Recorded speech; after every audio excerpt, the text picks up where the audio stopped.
Hello, it's Gabriel Grant, and I'm doing my third video response for 21st Century Learning. And this is the response to becoming a digital citizen in the technological world. So, basically, a lot of what this article was about is 9 key terms which helps to be aware of digital technology and kind of talks about your digital footprint without saying that digital footprint. And so it is by Mike Ribble, and he breaks it down into 9 key terms. I believe that he talked about in 2007 about digital citizenship and what it is and what's it about. So the first term the key term that he breaks down into is digital access, which means that you have all access to technology. The second one is digital communication, meaning exchange of information, like email, text message, Facebook posts, Instagram DMs, Twitter DMs, Twitters, like any communication digitally. The third one is digital literacy, and that just means, the fact that you get to write on technology, you get to put your thoughts on a Facebook post. It may include you reading something digital, like maybe an iBook, I believe. Just literacy, that digital digital etiquette. I like digital etiquette means that you're responsible for your digital behavior. Just as much as if you were a digital immigrant to the digital community, you would be taught probably your manners, saying thank you and please, things like that. If you're in the digital world, having etiquette, having respect for the other digital people, having respect for the digital community, basically. Meaning if you put something online, have respect about that. So I thought that was digital law, which means you have the responsibility and actions of deeds. Meaning if you're going to download something, as an example, you talked about downloading things illegally, because downloading music without purchase is legal. And so he used that as an example. So there are digital laws set up in the digital world, or the everyday world, actually. There's laws every day, but there's laws in the digital world, such as, you can't download music for free without a purchase. Includes movies as well, little things like that people fly under the radar about. Because there's a lot of people that do not follow the digital law, and myself included. I shouldn't have said that. Third one he talks about is digital rights and responsibility, and that means like having respect for freedom of speech, meaning, you may be on Facebook and you may not agree with what one of your friends said on Facebook, whatever that is, but you can't necessarily call the police on them because they have their own freedom of speech of whatever thought they have that you may not agree with. Digital health and awareness. This one is about having healthy relationships with the digital device, not being dependent on your cell phone or your computer or a social media outlook or a blog, or not being dependent on that source, because at the end of the day it's not healthy. I mean, if you can have a conversation on a blog site or via Facebook, but you can't have that same conversation with a person socially face to face, that may be unhealthy. I don't know, I'm not a doctor, but I'm feeling that may be unhealthy. Also, you touched on how being healthy, of you sitting, if I'm sitting in this position all day, every day, it may not be healthy for my posture, It just may not. So, the next one is digital security, which is very important. Awareness, so engaging technology, literature, awareness goes beyond software. You're just being aware that there's things out there.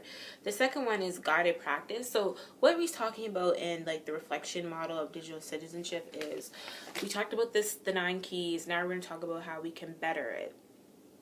So stage 1 is being aware. For example, if I have a Twitter account, I'm being aware that people that follow me are going to see what I tweet and my characters. I'm being aware that somebody else is going to see this, not just me. Guided practice. If I go on a Twitter account, he's just saying that, active awareness activities need to be additional support. So having a guided practice as an example to see that somebody is having a healthy relationship with Twitter or Facebook. Having that knowledge of it. I'm not just going to go on Twitter and have no idea what it's about. Maybe I saw my cousin, who tweets a lot, go and tweet about something, and she tweets something positive, or she tweets something, that's appropriate in use of technology, nothing that's inappropriate. She modeled that for me. Therefore, I'm going to go on Twitter, and I'm going to possibly, I should be, I'm going to go on Twitter, and I'm going to, I'm going to have something on characters that are relevant and make sense and are positive and, are not fidgeting with any digital laws or any digital thing that, wouldn't put me in a good position. Step 3 is modeling and demonstration. So it goes along with guided practice. So you're looking at somebody doing it, they're practicing what they're doing. In stage number 2, they're practicing what they're doing. In stage 3, what they're doing is modeling and demonstration. So they're modeling, again, kind of like with guided practice, or I think I just said the same thing. They're modeling how to use Twitter. They're demonstrating for you. My cousin will come and demonstrate how Twitter, you could do hashtags. That starts a conversation by somebody clicking on a hashtag.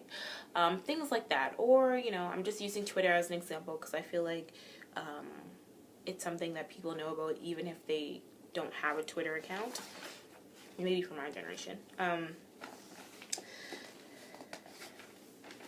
The next one, the stage 4 is feedback analysis. So this is when you discuss the use of technology and it has constructive criticism about it. So I kind of went a lot in detail about what the article is about. What the article was about. The last one, like the 4 stages, I thought were really important because it really just talked about being aware of your digital footprint and, knowing that somebody is always going to be looking and being aware and, having a model. Like, you always want somebody to model something before you go and try it. So that's exactly what you should do in a digital world as well. When reading this response, I liked reading the article. It got me more into thinking about the digital footprint. I really liked reading the 9 key areas in digital citizenship. I felt like it was something that people are aware about when they're in the digital world, but the article broke it down to like, okay, yeah, I knew about that, the digital law, but, it was kind of reinforcing it. Well, there's digital law, you need to know about that. Or there's digital literacy you use every day. That is one of the key stages. And it's like, okay, it all makes sense and it all comes together. All of the 9 key elements. With wanting to incorporate in the classroom, I felt like he broke it down. Basically, the 4 stages are things that I wanted to could be incorporated in the curriculum. I'm aware that in the middle school curriculum, digital, they talk about, social media and technology and kind of having that healthy relationship, being aware of something about what's in the media. I believe I don't know what grade it is, but it's in middle school. I don't know, like, the 4 key stages should also be reminded to students that are in high school, or even, introduced into grade 5, because I have students that were in grade 6 that, they should definitely be aware of, maybe you shouldn't put that out on Facebook, some kind of like an introduction, because as technology advances, younger and younger, I find kids younger and younger are starting to pick it up and starting to use it, especially social media platforms where they're unaware that anybody can see what you post. Eventually, there's got to be something that comes into play with the curriculum of getting students to be more aware of what goes on. Especially, I feel like for my generation where I was a digital narrative, they talked about it a little bit, but for the majority, what I learned about having a healthy, I don't even know if I still have a healthy footprint, being someone of, being aware of what you should be aware of posting was from television, when news stories about that didn't go right about girls or boys putting up things online, and then that leading them into trouble and being like, okay, well, I don't want that to happen to me. They're like 13 like me and this happened to them, so definitely don't want that to happen to me. I didn't necessarily you didn't have that conversation in the classroom. You heard about it and maybe you talked about it amongst your peers, but on a teacher and student relationship, I didn't have that experience.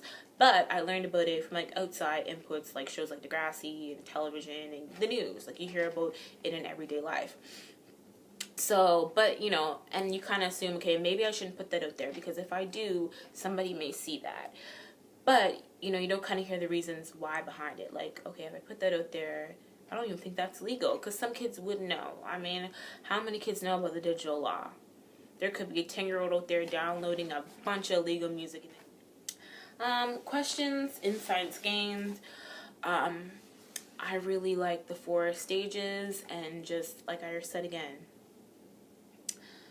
this could, like I said again, I didn't say this could be incorporated in your classroom easily. You could talk about, have the conversation. You could put it in like a media literacy unit if you're teaching English.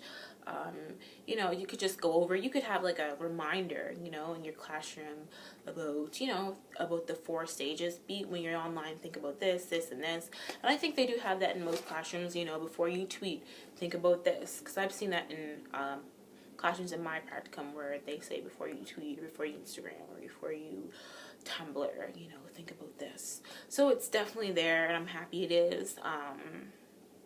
So that's great. Again, I believe this article was in 2007. So, you know, I felt like, you know, when I was in school in 2007, this would have been great to look at, you know, but it's already there today.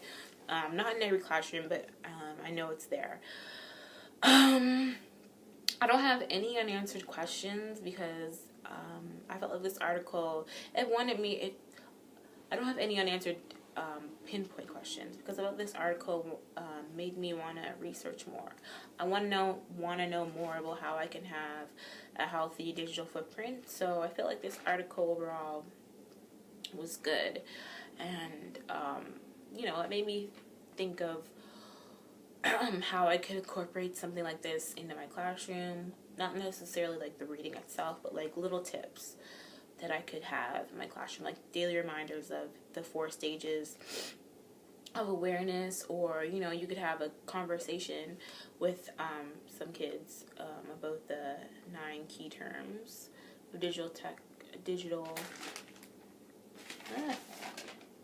citizenship. So yeah, those are my thoughts about the article, Becoming a Digital Citizenship. Like I said, my ending thought about this is that I want to know more about becoming a digital citizenship. I'm sure there's more up-to-date information about it. I believe this was in 2007, so it is 2015, so there's probably, you know, articles and articles and articles and research and all this and that about becoming a better digital citizen. But that one, you know, this one I really liked. It made me want to know more.